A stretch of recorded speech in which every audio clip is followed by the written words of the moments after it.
आने वाले समय में जैसे ऑटोमेशन बोलते हैं जिसको, कि एक ही जगह से खाद पानी और सारा मैनेज कर दे, तो उसका क्या फ़ायदा होगा किसानों को और उससे कितना उत्पादन और यील्ड क्वालिटी क्या क्या असर आएंगे भैया, उसके बारे में थोड़ी जानकारी दीजिए।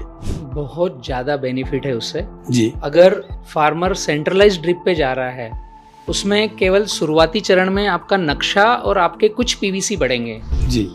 आपको अगर 10 एकड़ में ड्रिप लाइन डालनी है तो 10 वॉल तो रख ही रहे हो।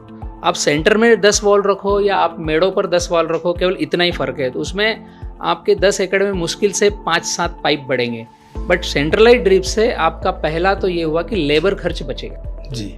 आप स्वयं ही अगर कम लेबर की खेती कर रहे हो, आप खुद ही फार्मिंग में ज़्यादा अटेंशन हो तो खुद ही, क्योंकि लाइट रात में जाती है, दिन में आती है, कभी 3 बजे रात को आएगी, तो आप बाइक से गए, एक ही जगह खड़े होकर के आपने अपने सारे वॉल ऑपरेट कर लिए।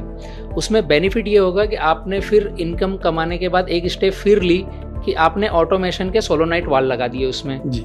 और उसमें ये भी फैसिलिटी है कि आप अपने घर पे बैठ करके अपने मोबाइल से ही आप वॉल चेंज कर सकते हो।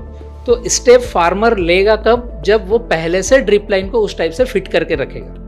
तो सेंट्रलाइज वॉल करने में एक तो लेबर बचेगा, दूसरा समय बचेगा, तीसरा धीरे से बेबी स्टेप लेकर ऑटोमेशन पे जाएगा तो फार्मिंग में 50% से ज़्यादा आउटपुट बढ़ेगा, क्योंकि आप कैलकुलेट वाटर दोगे, आप उसमें कैलकुलेट फर्टिगेशन करोगे। ऐसे ही फार्मर कैलकुलेशन पे आता है, हाँ आप ही से बात कर रहा हूँ, फार्मर अगर कैलकुलेशन पे आता है, पेन पेपर पे आता है, तो आपकी इनकम आसानी से 2 गुना होती है।